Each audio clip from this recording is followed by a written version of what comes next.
Les données récentes ont montré une baisse du PIB du Danemark de 0,1% suite à la faible demande intérieure et à la chute des exportations. Au vu de l'assouplissement de politique monétaire par la BCE, analysons le rôle du Danemark dans cette histoire. Je reçois par téléphone Jacob Graven, chef économiste chez Swedbank. Jacob, la chute des exportations et la stagnation de la demande domestique ont contribué au ralentissement du PIB de 0,1% au troisième trimestre. Pourriez-vous nous parler de ce chiffre plus en détail? Qu'est-ce que cela signifie pour l'économie danoise? Je ne suis pas forcément préoccupée à cause de la détérioration des chiffres d'un seul trimestre.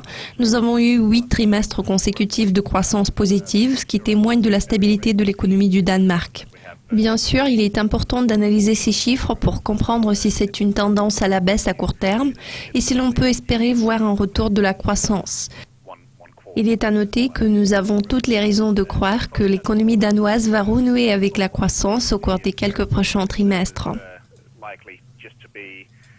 A short-term negative growth period, and if growth is expected to come back, and we certainly do believe that there are very good reasons to believe that the growth will come back to the Danish economy over the next quarters and over the next year.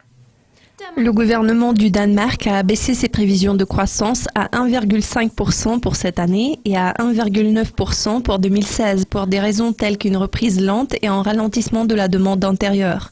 Vous avez mentionné de bonnes raisons qui vous amènent à croire que la croissance de l'économie danoise va reprendre. Pourriez-vous nous donner plus de détails à ce sujet?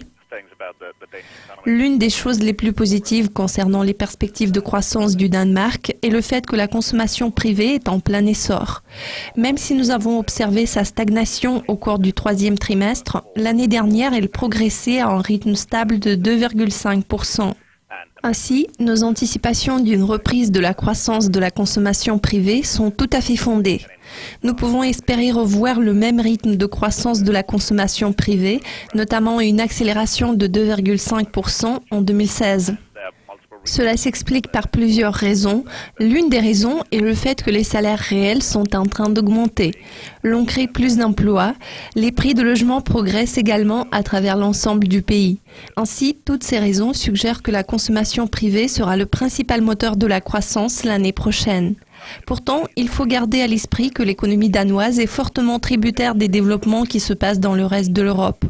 Si ce rebond de l'économie européenne que nous observons à l'heure actuelle se poursuit l'année prochaine, il y a tout lieu de penser que le rythme de la croissance de l'économie danoise sera tout à fait positif. Nous tablons sur un rythme de croissance de 2% l'année prochaine. Si ces prévisions se matérialisent, ça va être le taux de croissance le plus rapide des 10 dernières années au Danemark.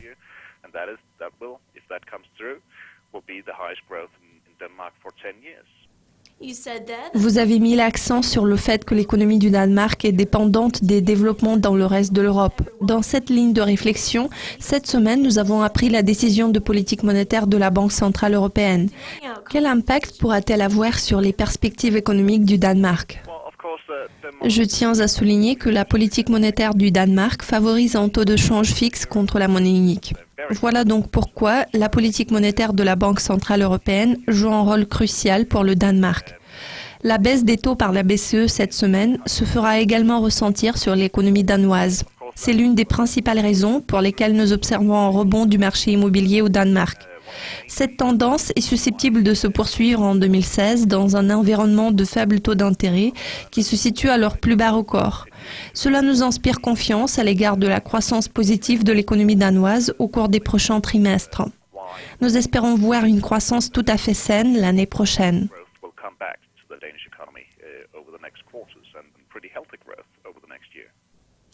Vous avez suivi les propos de Jacob Graven, chef économiste chez Swedbank. Il nous a présenté son aperçu des développements les plus récents. Pour plus d'analyses financières, nous vous invitons à consulter régulièrement le site web de Dukascopy TV. Je vous souhaite un bon week-end.